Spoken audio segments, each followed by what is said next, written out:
Why do startups fail?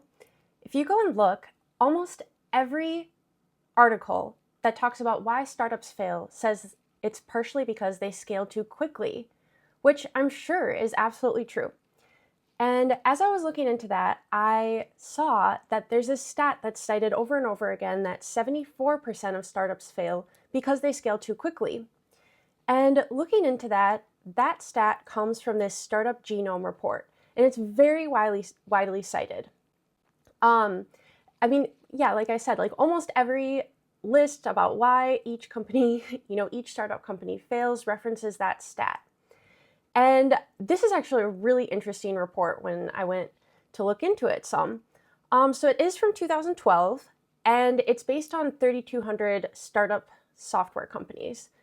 So I do sort of wish that some of those articles reference that, because I'm sure that these stats are still, really valid, but, it would just be nice to know that that's from 2012 and it's software specific, even though I do think that's, likely very true broadly. And now I would love a more updated one, and I did go and pull Startup Genome's most recent 2024 report, but that was really focused on like geographic factors and on funding. So it just wasn't really directly comparable.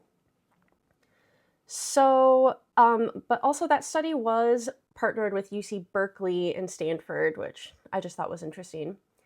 Now, something that stood out for me from this study is that it seems like many startups that look better early just don't end up working out as well.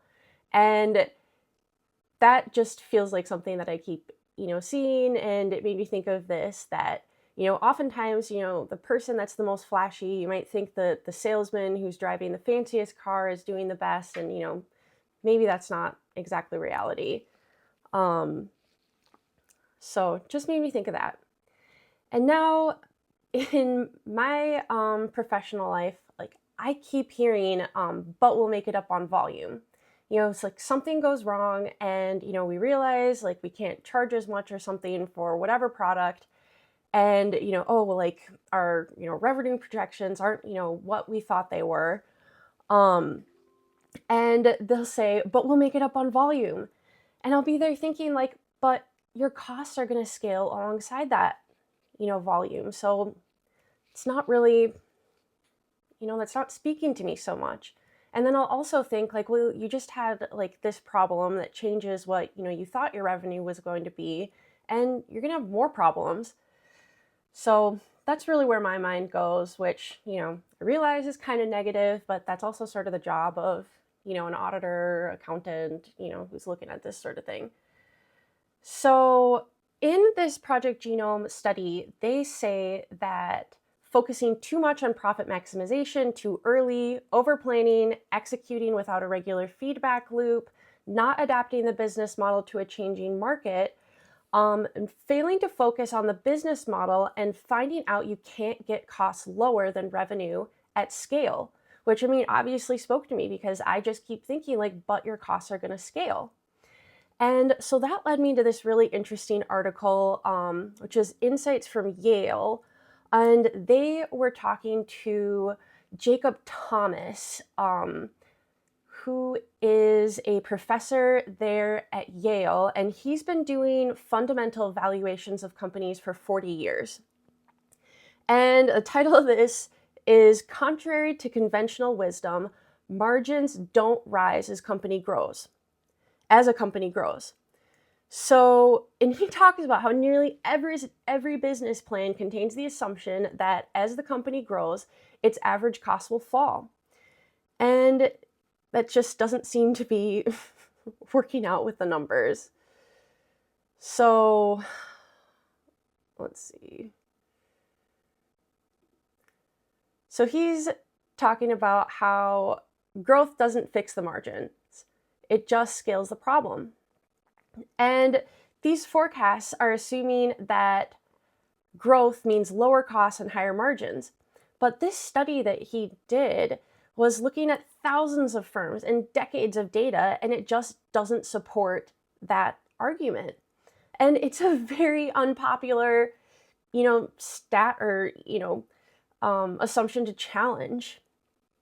So that analysis drew from University of Florida professor Jay Ritter's IPO database of US companies. And that sample includes 6,103 distinct firms and 53,079 firm years between 1975 and 2016. And Jacob said to confirm the validity of this, he looked at 3 additional data sets covering all US public firms worldwide, and private firms in Europe. And the results, according to his paper, are, again, we fail to find margin improvement over time. So thinking about that, I'm like, yes, this backs up my thought. I just always keep thinking about that. Like, but your costs are going to, scale alongside that revenue.